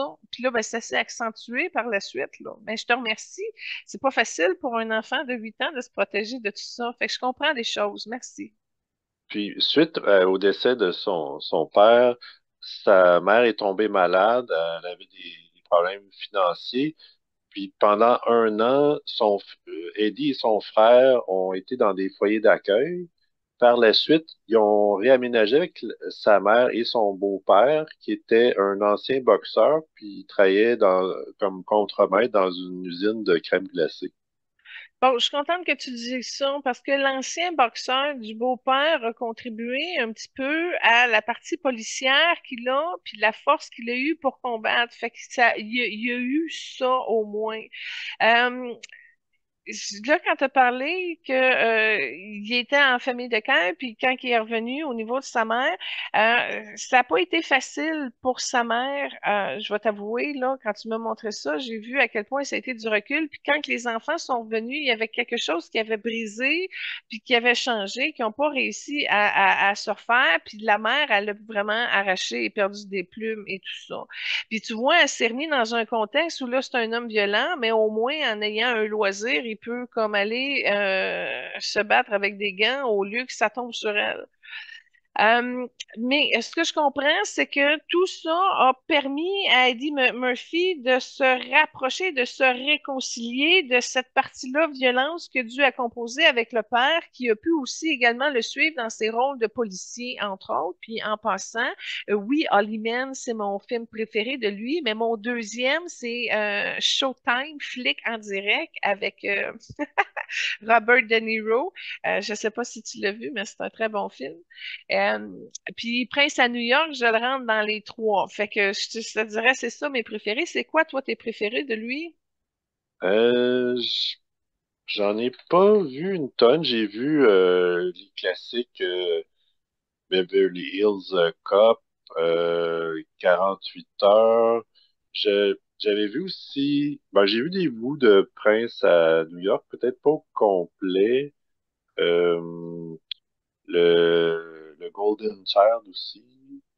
En tout cas, j'ai quand même aimé,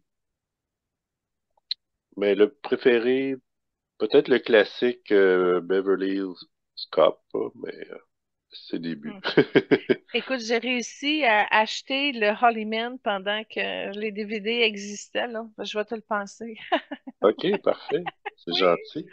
Il y a il a été productif en famille aussi. Il y a eu 10 enfants avec 5 femmes.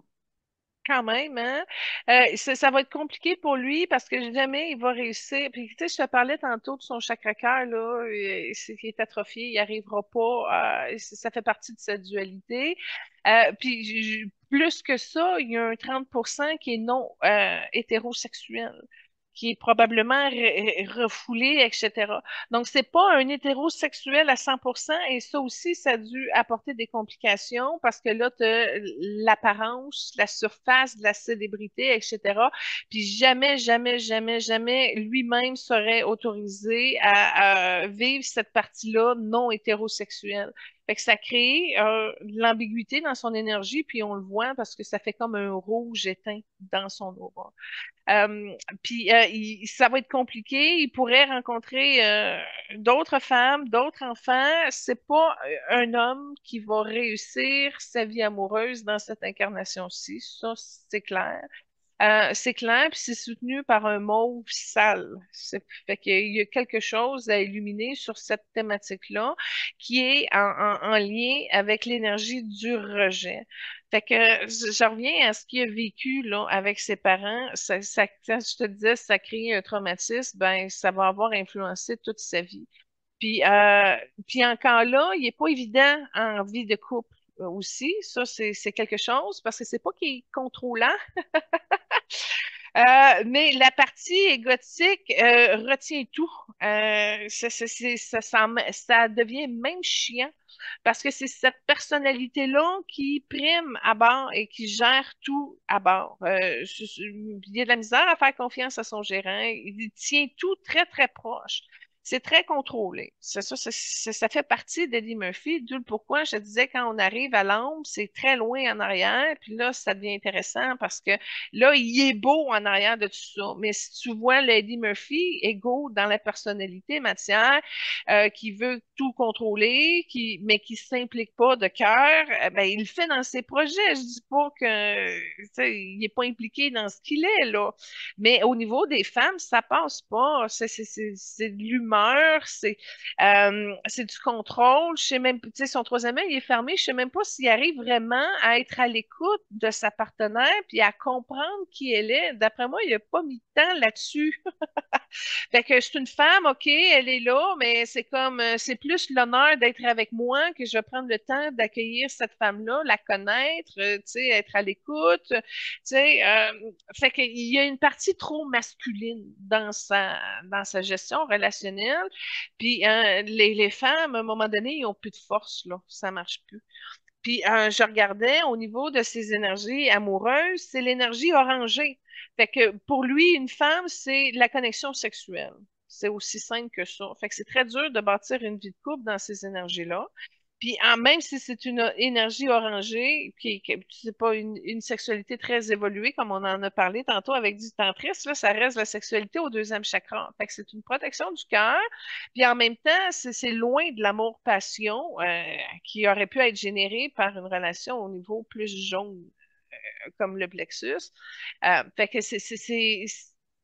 tes énergies montent pas hautes au niveau sexuel, fait que ça reste là. Puis en même temps, ben, il y a une frustration, comme je te disais, il est à 70% hétéro, fait qu'il y a un 30% qui est caché, qui est non assouveli, qui est non expérimenté.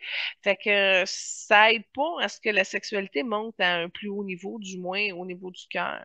Fait que, mais ses enfants, c'est pas un mauvais père, mais c'est pas un père qui est très présent, puis c'est un père qui vise à ce que les enfants soient autonomes. Fait que il va prendre du temps, il va s'amuser avec eux, mais il va les soutenir, mais c'est pas, il est vraiment à sa carrière. C'est aussi simple que ça. Tout tourne autour de lui, autour de ça, puis le reste, ben, c'est secondaire.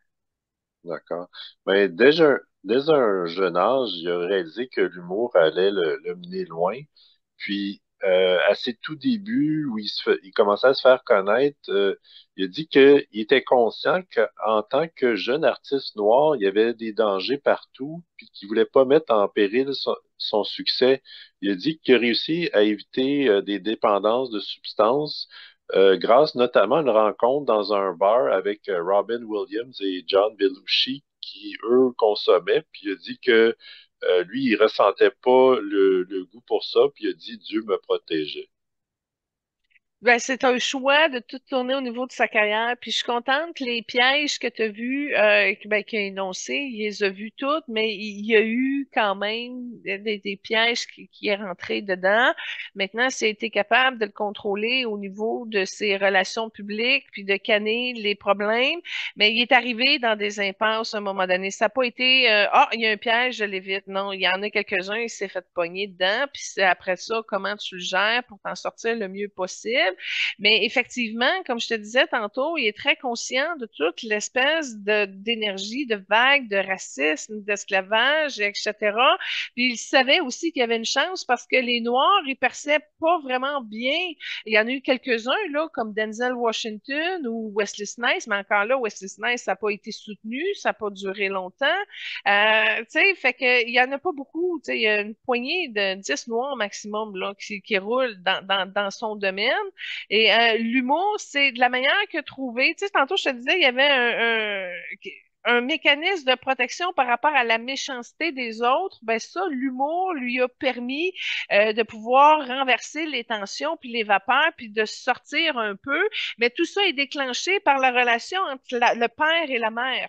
Et c'est des mécanismes d'évitement, si on peut dire, qui lui a permis de se positionner dans une place où il n'y avait pas trop d'impact, puis qui arrivait à sortir d'un mauvais pas parce qu'il y avait beaucoup de pièges partout. OK, parfait. Que- Côté carrière, il a fait beaucoup de stand-up, de télé, cinéma. On parlait comme chanteur également. Sa fortune totale s'élève à environ 200 millions. C'est une personne qui l'a multiplié, puis qui a aussi créé des ressources pour plusieurs organismes. Puis là, j'en vois un qui aide le langage, puis il est tout dans le bleu indigo à ce niveau-là. Mais c'est bizarre, il y a une contradiction, autant qu'il veut partager puis aider le monde, mais autant qu'il y a une insécurité, puis qu'il veut contrôler ses richesses puis la garder pour lui. Il y a une grosse contradiction au niveau de ses finances, mais vas-y avec ces organismes pour le fun. Oui, quand même, lutte au sida, cancer, Parkinson, à différents handicaps physiques. Il soutient l'éducation, art et créativité, famille, santé, sans-abri, puis la communauté des acteurs. C'est intéressant, hein? Mhm. Fait que c'est très, c'est pas facile d'être Eddie Murphy, comme je te dis, t'as beaucoup de lumière qui passe à travers ton âme, puis ta difficulté, t'as ton défi de diminuer les difficultés pour l'ensemble de tes pairs. Ça, au niveau collectif et dans son inconscient, c'est très, très important. Comme deuxième trame, tu as choisi la chanson Red Light qui chante avec Snoop Dogg. Ben oui, ben oui. Fait que Snoop Dogg a aussi la collectivité dans à sa pointe de mire. Fait que je trouvais ça le fun de pouvoir mettre ce duo-là. Puis c'est le fun parce que tantôt tu disais qu'Eddie Murphy avait évité des pièges. Mais Snoop Dogg, il aurait dû en mettre plusieurs autour de lui. Lui, il assume pleinement sa, sa, sa, sa tendance à la marijuana et autres. Fait que, en tout cas, fait que je trouvais ça le fun de le voir avec un chanteur plus connu dans ce numéro-là. Fait que je voulais partager pour ça. Parfait. J'ai plusieurs liens intéressants avec des célébrités qu'on a déjà vues. Évidemment, on connaît Eddie Murphy pour sa participation à la saga Shrek et Mike Myers également. Ouais, ben il fait l'âne, puis mon Dieu, qu'il est bon dans l'âne. C'est un personnage qui est pas facile parce que c'est un fatigant qui essaie de s'imposer dans la vie de Shrek. Fait que oui, ça rend Shrek meilleur avec la voix d'Eddie Murphy. Je suis d'accord. Parfait. Il a participé dans une vidéo musicale avec Michael Jackson. Ça aussi, tu vois, tu me parles de ça, c'est un lien rouge. Puis il y a encore bien des incompréhensions par rapport au dossier de Jackson. Puis ça a été un défi, ça, dans sa vie. C'est quelque chose de gros, ça a été très stimulant. Puis il l'a fait pour sa mère. Sa mère a dû l'aimer, Michael Jackson. Ouais. Parfait. J'ai trouvé un lien intéressant. Il a joué dans le film Mille mots. aussi, dans ce film-là, il y avait Alain Chabat qui jouait. Puis j'ai remarqué que Alain Chabat fait aussi la voix de Shrek dans la version française. Donc, Ah je oui! ne sais pas s'il y a un lien entre les deux, mais Ben, en tout cas, pour ceux qui se demandent quand est-ce qu'on a parlé d'Alain Chabat, c'est dans l'émission spéciale Alexandre Astier, puis il fait le duc d'Aquitaine, fait qu'on en a parlé là, mais il n'y a pas eu son émission à lui. Ben, c'est ça qui est intéressant avec Eddie Murphy, c'est comme, tu sais, quand tu mets toute ta motivation puis toute ton énergie au niveau de ta carrière et tout ça, ben, ça amène justement à des échanges puis des contacts intéressants. Puis ça, il y a vraiment son don de l'entre-gens qui est monétisé. Tu vois que son don de l'entre-gens, il y a de l'argent à travers ça. Fait que c'est vraiment quelqu'un qui est capable de faire des contacts, mais qui sont soutenus par de l'argent aussi. Puis c'est le plaisir de travailler en équipe parce qu'il est fair-play. C'est une bonne personne avec qui travailler en équipe sur un projet parce qu'il est tellement investi et dévoué. Tu sais? tout à fait. Puis finalement, il a aussi joué avec Steve Martin dans Bowfinger. Puis dans un film à succès plus récent, il y a le film Dreamgirls, il a aussi joué avec Beyoncé. Oui, puis il a joué avec Queen Latifah dans Bowfinger, mais il me semble que Queen Latifah elle joue dedans aussi. Mais tu sais, c'est ça qui arrive. Il y a tellement de films, mais sont pas tous bons. Tu sais, comme Docteur Dolittle, c'était très bon. Là, il arrivait avec un nouveau concept où là, il y avait la capacité de parler avec les animaux. Tu sais, il a pas mal expérimenté toutes sortes de positions aussi dans ses films, mais c'est juste pas souvent des sujets qui sont bon, que c'est attirant. Mais il a joué aussi avec beaucoup de personnes. C'est extraordinaire, là. Je sais pas si tu as sa filmographie, combien de films qu'il a fait depuis le début de sa carrière, ou etc., mais ça doit être un CV extrêmement pertinent. Oui, j'ai pas la totalité, mais c'était quand même impressionnant. D'ailleurs, comme troisième trame, c'est une danse africaine tirée du film Un prince à New York.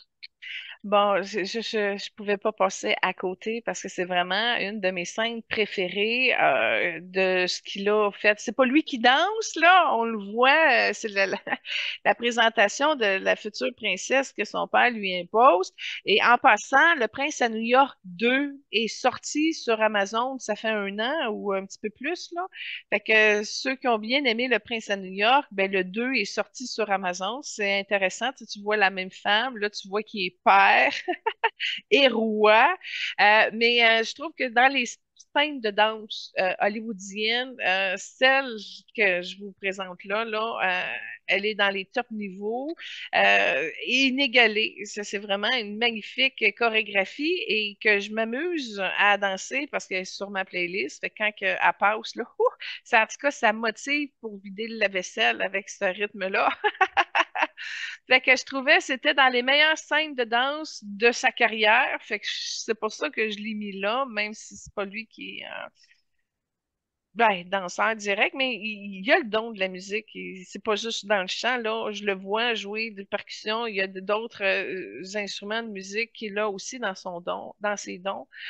C'est un multitalent, hein. Il y a vraiment beaucoup de dons. Puis ce qu'on voit dans son livre de vie il est à 28 374 dons. Fait que c'est beaucoup de dons comparativement à plusieurs âmes. Puis c'est pour ça qu'il est aussi éclectique, qu'il est capable de rentrer dans pas mal de personnages différents.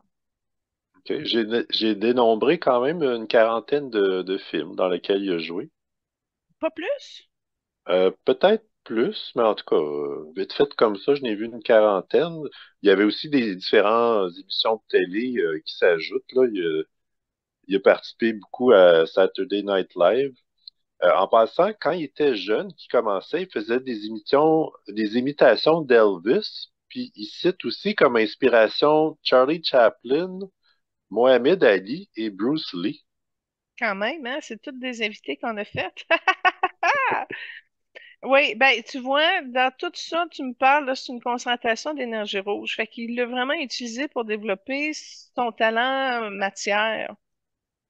Mais encore là, tu vois, regarde, on vient de faire le tour d'Eddie Murphy, puis je suis encore pas capable de dire il y a quelle couleur dans son ombre. C'est très complexe, c'est des gros défis. Une chance, je l'ai pas comme client. C'est une farce. Mais c'est difficile, c'est ça, quand tu composes avec une âme, puis tu sais pas, tu l'as pas vu encore. Puis tu vois, écoute, je suis contente. Je suis allée très, très loin quand je te disais, il est pas proche de la Terre. Je suis allée très, très, très, très loin. Puis là, j'ai vu centré sur une espèce de trône. Puis là, j'ai vu trois couleurs. Il y a du bleu indigo, il y a du bleu cobalt, puis il y a du blanc. Mais elle est très, très loin. Là, je sais plus je suis où tellement que je suis loin, mais puis encore là, c'est des belles couleurs, mais tu sais, son bleu indigo, il est pas assez lumineux. Là. Tu le vois que ça pourrait augmenter. Écoute, je lui donne de mon cœur, de mon âme, un trèfle blanc de chance, vraiment, pour qu'il puisse dégager son chakra du cœur, son chakra de la gorge, alléger sa colonne vertébrale. Il y a des spots rouges un peu dans le haut de son dos, entre ses omoplates. Et puis, qu'il puisse gagner en aisance de qui il est, puis qu'il puisse s'assumer, là, vraiment, dans ses propres couleurs, dans sa voix, mais ça y prend plus de compassion. Puis en même temps, qu'il arrête de brûler ses énergies par les deux bouts. Ce que je vois, entre autres, en dessous de son pied gauche, là, comme si la chandelle est trop brûlée, là. Tu sais, il est pas en équilibre et à l'écoute de ses limites. Puis en même temps, il veut comme trop parce que son troisième œil est comme bouché, puis ça monte dans son chakra de la couronne. Fait que ça aussi, ça contribue à ce que son ego comme gère tout en avant-plan. Fait que c'est comme un trèfle de déesse de lumière blanche qui va juste l'amener à enlever un petit peu sa détresse, puis à l'amener à ne plus vouloir rester aussi loin. OK, parfait. Ben, merci beaucoup. Moi, ça conclut ce que j'avais sur Eddie. Alors, on va le bénir, on va le remercier pour tout ce qu'il a pu contribuer et puis ben qu'il tente sa chance à améliorer le monde et son sort et sa communauté. Ça, c'est bravo. Puis je dis ça, c'est une belle énergie blanche et orangée qui a passé. Puis c'est important pour lui. Fait que tant mieux, merci. Et puis voilà, Holy Man, essayez de trouver ça comme film parce que c'est vraiment excellent. Parfait. Ben, merci Julie pour ta participation. C'est toujours un plaisir d'animer en ta compagnie. Merci au groupe Focus pour leur contribution. Puis je donne rendez-vous aux auditeurs, auditrices pour une autre émission la semaine prochaine. Merci beaucoup tout le monde. Merci beaucoup Focus Group et équipe. Soyez bénis. Merci pour votre contribution. N'hésitez pas à venir aimer notre chaîne YouTube Émission Évoluant avec l'âme des célébrités ainsi que notre page Facebook Émission Évoluant avec l'âme des célébrités et à partager cette émission. Soyez bénis. Passez une belle semaine. Au revoir. Namasté.